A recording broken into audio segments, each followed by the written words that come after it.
Hello everyone, Blind Dweller here. It has been a while since I've done one of these videos, hasn't it?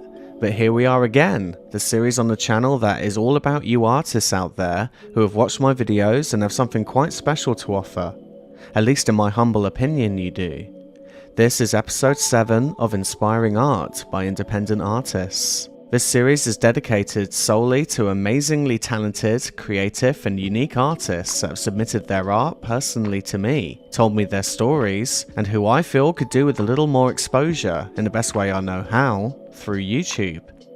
Apologies that it's taken a couple of months to make another one of these, but I hope it's been worth the wait, and will give you guys out there a little inspiration and encouragement with your own creative projects. As always, I'm still accepting new submissions, so if you're new to this channel and happen to do art yourself, please stick around to the end of this video where I can let you know what to do to maybe get your own artwork featured on this channel. Let's waste no more time then and see what we got in store today. Welcome to another video, my friends, and welcome to another episode of Inspiring Art by Independent Artists.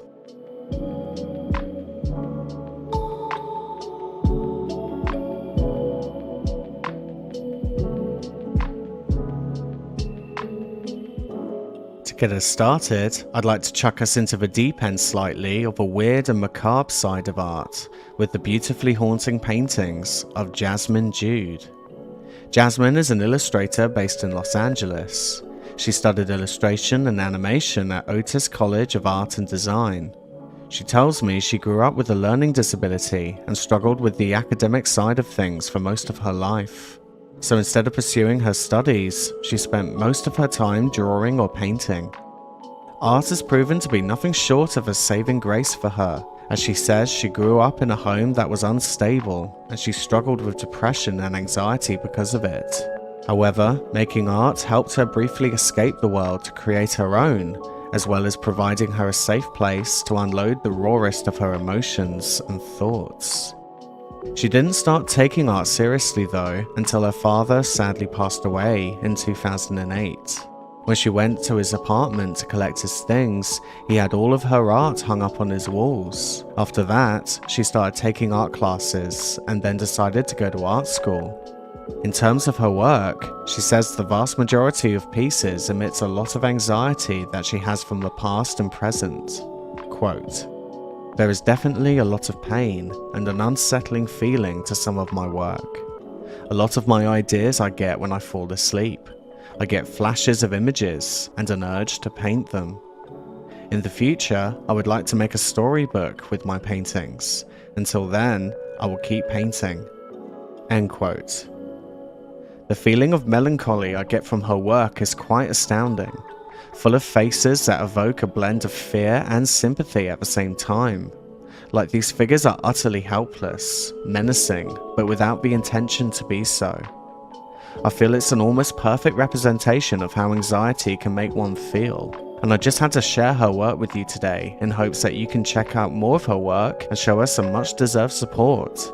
Please head to the links you see here on screen and in the below video description.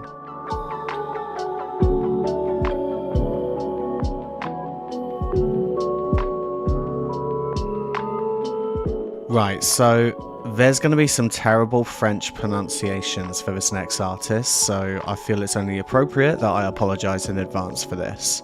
So next up, I want to show you some of the most gorgeously strange paintings you're ever likely to see by Reno Hébert. Born in Rouyn-Noranda in 1974, Reno left Abitibi-Témiscamingue to settle in Montreal, where he studied classical music at Cégep de Saint-Laurent, followed by fine arts and graphic design at Concordia University. Active in the arts since 1996, Reno was discovered by Galerie Fontaine in Toronto, where he sold his works for about 20 years. During this time, while remaining in Montreal, he exhibited at the Maison de la Culture in 2006. He has also been invited to numerous group exhibitions and has participated in various public art events. In the early 2000s, Reno was approached to create set designs for the show Frick Show, produced by Radio Canada and hosted by Marc Labrèche. His work was subsequently recognized when he received the Gemini Award in 2007 for the best set design in any category. He went on to collaborate on other projects, working as an art director for music, videos, television, and cinema. Following his latest exhibition at the Maison de la Culture du Plateau, Montreal, Reno continues to create paintings and is simultaneously working on a multidisciplinary interactive installation project exploring the use of miniatures in special effects cinema. His paintings are large, stunning, and bursting with detail. I particularly adore the dark shadows and his use of colors, often warm, subdued, and even muddy in a way, but in a good way, like this imagery is from another period in history. Accompanied by all these figures with exaggerated features and expressions, alongside the surreal symbolism that leaves you mesmerized. I of course couldn't recommend his work enough, so please be sure to check out his website to see more. Just follow the link on screen or click the link below.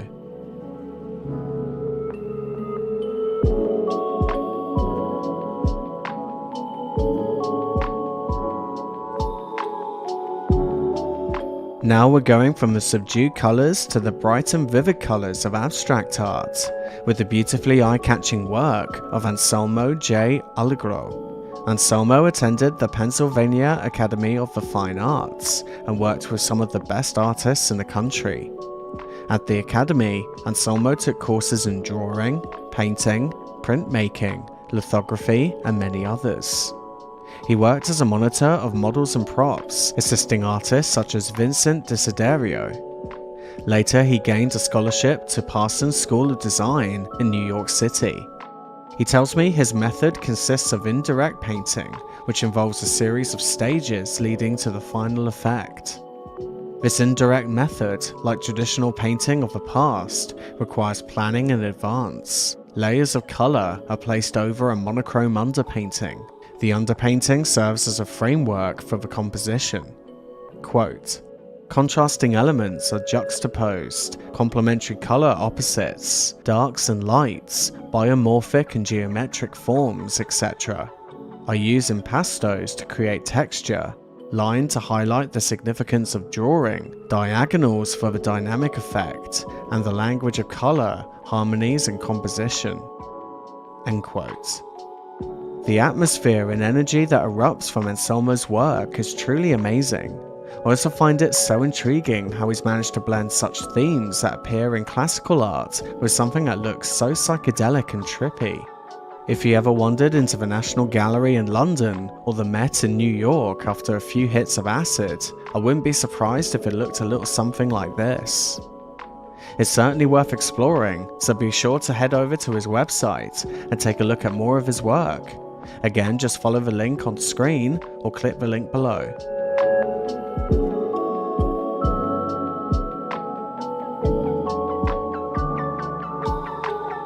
Okay, now don't start thinking I'm sparing you lot from any more dark and foreboding art just yet, as we're now going to take a look at some of the extremely eerie artwork courtesy of Maria Plăvănescu, hailing from Romania. Anna's paintings are part of a dark universe manifested by the recurring nightmares that she has experienced throughout her life. As she puts it, they are not typical nightmares that come with frightening images, but in fact, they are actually sensory experiences of indescribable forms that gather and grow uncontrollably until they become unbearably immense. Quote, this dream is accompanied by the gradual feeling of being overwhelmed by the forms and culminates when there is no more me, only the shape exists and takes over everything. End quote. Anna started painting depictions of these dreams some years ago in oil on canvas. At first, they were a mix of abstract and surreal works until they gradually evolved to become more figurative and now are made with acrylic paint. These frightening paintings you see here now are quite simply Anna's sensory experiences made physical, which is almost impossible for me to fathom, yet I can't help but feel a sense of familiarity with them. It's like at times when I've experienced sleep paralysis, where my body just feels completely out of control. Her paintings show a physical form that feels modelled off of a heart-wrenching hallucination. Her technique is also incredible to watch. Anna has many time-lapse videos of her painting on her YouTube channel, and watching the way she layers the paint and all of these details, especially all of these wispy lines one over the other to create these strange textures of her figures, is just fascinating. And speaking of which, by the way, she often streams her painting process every day on Kick, as well as Twitter and Instagram. That can all be found on her Linktree that I want to share with you now. So if you're curious to explore more of these nightmare-inspired worlds, as well as her creative process, be sure to check out this link you see on screen and in the description below to follow her latest projects and show some love.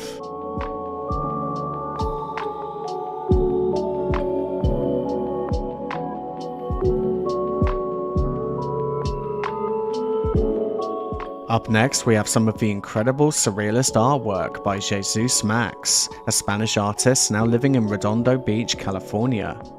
Jesus is a lifelong artist who is mostly self-taught. He started studying ceramics in Madrid, but he never completed his studies. However, throughout his life, he has been studying the old masters, visiting museums, and observing paintings, which to him is the most important part of learning art outside of practice. In terms of his own art, Jesus tells me he starts with the process of experimentation, research, and sketching, which is mostly done through digital work, Corel Painter, and Photoshop, and includes drawing, collage, and photography. Sometimes he uses props and builds certain scenography for the narrative he has in mind. For other pieces, he starts to work off of a photograph or from a fragment of an old painting. Quote, "I am a slow artist, and this takes me many sketches while I refine both the idea and the formal execution. I'm heavily influenced not only by painters, but also writers and movie makers too, classical mythology, Western and Eastern mysticism, and so forth. All of this takes form after multiple files, and then I'm ready to translate it into a real painting, oil on canvas or gouache on paper usually. This is the second half of a process where I carefully decide the size, the medium, and the solution to the diverse technical problems. After that, I paint the real painting. The gouache paintings are quicker, usually they only take a couple of weeks. My painting focuses on the blending of contemporary anxiety with ancient myth and Jungian archetypes. It explores the distortions in the vocabulary of classical representational narratives when introduced to the 21st century anxieties." End quote. His influences include early Renaissance, German art, symbolism, and surrealism. Outside of classical art though, he tells me he is most inspired by artists such as Otto Dix, James Ensor, and Max Beckmann, as well as many writers such as Gene Wolfe, Thomas Ligotti, Hans-Heinz Ewers, Mikhail Bulgakov, or Leonid Andreev, or movie makers such as Bergman, Tarkovsky, and Kubrick.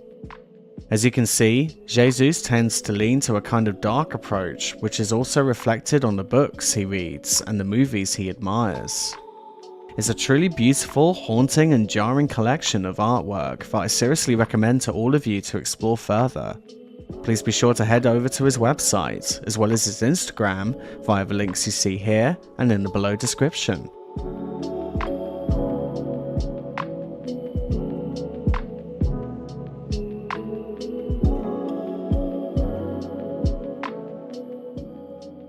Next, I'd like to introduce you to someone who I met on Instagram, with a style of street art that really caught my attention. I invite you to bear witness to the work of SecretWaveMafia, hailing from Israel. SecretWaveMafia has been painting and drawing all his life, but now has developed a unique modern spin on classical Japanese art, or more specifically, the 17th to 19th century genre known as ikoye. He tells me he uses everything to paint, no matter what it may be, but most of the time he uses acrylic, spray paint, ink, and digital art. He says when you paint with different materials, it presents the opportunity to make the painting 3D, even if the painting itself is looking like 2D, as in the textures you can sometimes come up with can be interesting and unexpected when different materials are blended together. His unique style stems from a lot of inspirations from many different genres in art, he says. Not only paintings, but also he's fond of sculptures, performance art, snowboarding, skateboarding, fashion, and even music. In fact, he considers music to be fundamental to his work.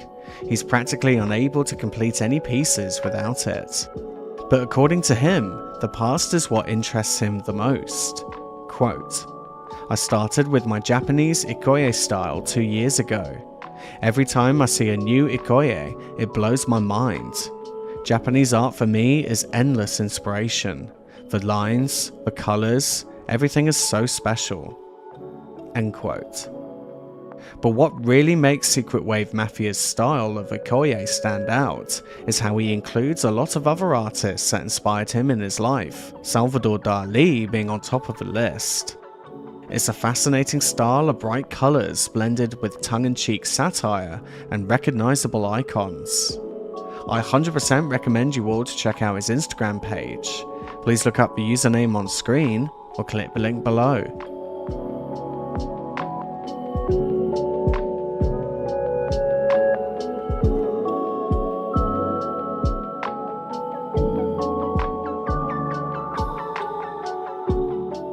Okay, time to take a break from painting and drawing for a second, because I'd like to introduce you to some of the stunningly gruesome and intricate masks made by artist and sculptist Jolie Perez from Brooklyn, New York. How did Jolie get into making masks so creepy and cool looking? Well, she says her love for masks was truly kindled while attending makeup designery. She quickly realized it is one thing to sculpt a monster, and quite another to transform a human being into a monster through makeup effects. Seeing her demon creations run around in breathing flesh was an otherworldly experience. Quote, "I see each one of my creations as an act of self-exorcism. Whatever ugliness or chaos is in me, I cast out into my work." End quote. In 2016, Jolie married the infamous black metal musician Tom Visnes, aka King of Hell, the former bassist of the band Gorgoroth. Then she moved to Bergen, Norway, and whilst there, she began working for Abbath from Immortal on his self-titled solo project and was tasked to create both a mask for his drummer and a full head silicone mask for his Winterbane music video. After her marriage dissolved, she eventually landed in Cleveland, Ohio, from where she's been consistently based for the past 2 years. However, she still has a strong working relationship with the Norwegian black metal scene to this day. Jolie is mostly self-taught. As a child, she often sat in wonder while watching her father sculpt, paint, and draw. She felt desperately drawn to emulate the magic he created. So she learned from him when she could, but she says he often had to work many arduous hours to sustain the family financially, sadly having little time for his art. She says she credits her father for sparking this interest in her since childhood. While in Catholic school, as a young teen, the nuns decided to send Jolie to a summer program to learn the art of Greek Orthodox iconography. Replicating these centuries-old methods of painting left an indelible mark on her mind. Despite straying from the religion itself, Catholic art continues to inspire her work to this day. She was also later accepted into Manhattan's makeup designery school for special effects. This is where her fascination with sculpting and painting became a fascination with masks, prosthetics, and character design. I was of course very eager to find out how Jolie would make such beautifully detailed masks. She says she usually starts off with clay sculptures, then she makes a silicone mold with a plaster jacket and creates a negative in resin. The clay sculpture is often destroyed in the process, but the molds last forever. The clay is also reusable, so every mask she has ever made has come from the exact same batch of clay. Her masks are currently being displayed at Cleveland's House of Wills. The House of Wills is a massive estate built in 1899 by a 33rd degree Freemason. It started life as a German opera hall and ended up as a funeral home. As a result, it is supposedly one of the most haunted locations in the United States. Her fiance, partner, and fellow artist Eric Freeman acquired this property in order to make it an art gallery and community outreach center. Once the house is fully renovated, her art will be proudly displayed along with the work of other controversial artists. So if you happen to be in Cleveland, Ohio, and fancy visiting a supposedly haunted gallery and see more of these terrifying monster masks, this sounds like the perfect place for you. And I of course recommend you to check out more of her amazing work on Instagram. Please look up this username on screen or click the link below.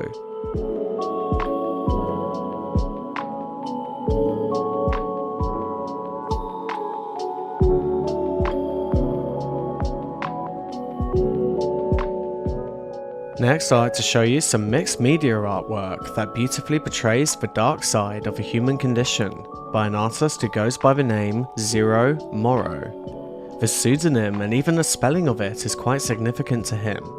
There is a strong emphasis on the capital O at the end, as the number 0 to him is one of absolute potentiality. Void but filled with possibility and endless potential. In other words, 0 is empty and waiting to become full. 0 also represents emptiness of the self, as in the illusion of independent existence, a concept that has been explored for centuries in philosophy and ancient religions such as Buddhism. 0 is completely self-taught and has always sketched as a child and progressed to pen and pencil as a teen and discovered paint later in life. He tells me he remembers being in the first grade doing finger painting, and all summer long he couldn't wait to go to the second grade so he could finger paint again. Unfortunately, he was disappointed in second, third, and fourth grade to discover that that would no longer be a regular activity. In 1997, he was at an art supply store and bought an acrylic introduction set, and never used pen or pencil again until this year, apparently after viewing my video on Lori Lipton, which inspired him to incorporate pen and ink into the mostly acrylic-based work. When I asked him what the dark and surreal imagery in his art was mostly inspired by, he told me human suffering, especially the needless and senseless kind, was normally at the forefront of his expressive output. Quote, "Most suffering is avoidable and is self-created, self-inflicted. We don't see that most suffering is avoidable. War, poverty, famine, crime are all actions wherein greed is the seed of all such pain and misery. Thus, by removing the cause of greed, we remove the subsequent negative action. All this is within our power to do, but we choose our own self-interests and desires over helping others to not suffer." Of course, this is not as simplistic as it sounds, but it really is that simple. When one realizes they do not have independent existence, the illusion melts away like ice. We have the ability to see the correlation between what we think and the actual formation of the very world around us. With this thinking, we can eliminate most suffering. End quote. Now, I'm not sure if this is because I truly share his sentiment on the self and the ego, but there is something very magnetic in his work. The figures he presents in his art look very human at first glance, but they also look so broken and hastily put back together again, with various elements and fragments, like a collection of broken dolls or marionettes. He leaves plenty of mystery in his imagery for those to come to their own conclusion on what exactly the story or message is in each piece. But the sense of human insanity certainly calls out loudly in his work. It's a fascinating collection that I urge you all to take a closer look at. Please head over to his profile on saatchiart.com to see more, as well as his Facebook page. Links for both of these are of course waiting for you below in the description.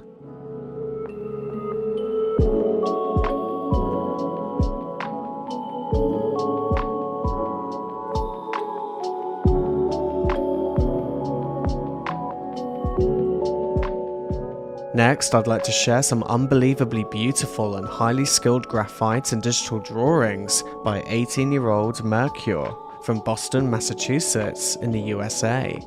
Mercure is currently in her first year of college in Tufts University in Massachusetts, studying biology, whilst outside of her studies, she continues to explore her place in art and how she can contribute her work and perspective to society. All of her artwork comes from her unique experiences. She tells me she lost her father as an infant, and her mother has suffered substance abuse since she was born, being displaced multiple times to her grandparents due to her mother's inability to take care of her. Suffering further abuse, bullying, autoimmune disease, and PTSD throughout most of her life, she found solace in drawing, especially hyper-realistic drawing being on her mind the most since an early age. Later in life, her art instructor introduced her to Portfolio, an independent study typically privileged to seniors in which students dedicate wholeheartedly into creating work. Though hesitant, he allowed her to join under the promise of her unadulterated dedication to improve. Quote, "My confliction became brushstrokes expressing intersectionally between the splendor and the grotesque, where beauty is both attractive and demoralizing. Science cultivated motifs in depersonalizing my figures, studying medical books to depict my subjects with anatomical accuracy. I was the youngest in my town to win national awards within my region. Before the results, I remember the terror of the judge approaching my work. To me, it wasn't just my art, it was my representation to victims of silenced experiences, strength amidst alienation. I was never able to express myself before or connect with people, but in my art, I was appreciated in a foreign language, which oversteps boundaries, deconstructs category and culture in the utilitarianism of creativity where I was home." End quote. Ever since honing in on her skills, she's been able to use all of her previous experiences and unique perspectives in her work. She began creating art in graphite, creating realistic drawings with a tentativeness to minuscule textural details, gravitating her interest in human subjects, helping her give focus to the expressionism of eyes and hands. She also experiments with oil paints and high-resolution digital illustrating. Though in particular, she loves exploring the concept of a female body as transformational, a vessel that can be deconstructed through delineation and explored as both a source of pleasure and pain, a haunting reflection of normative female exploitation in society through the objectified rather than the enforcer. To quote her again, "My goal is to create pieces that provoke for thought and discussion, and that help to challenge feelings of repulsion and attraction, and our preconceptions of cultural conventions on femininity." End quote. I'm so stunned how skilled and eloquent beyond her years Mercure is. It really does shine through in such a dazzling way in her art.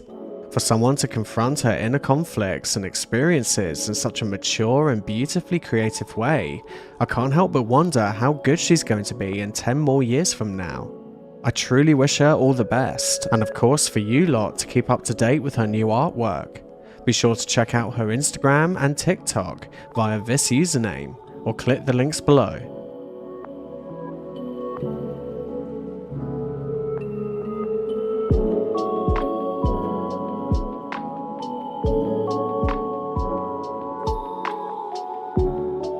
Last but not least, I thought I'd end this video with a little bite-sized bonus and dark art gem to show you all. I'd like to introduce you to Dongyingyang, a Japanese Gothic and xerO artist who I met on Instagram.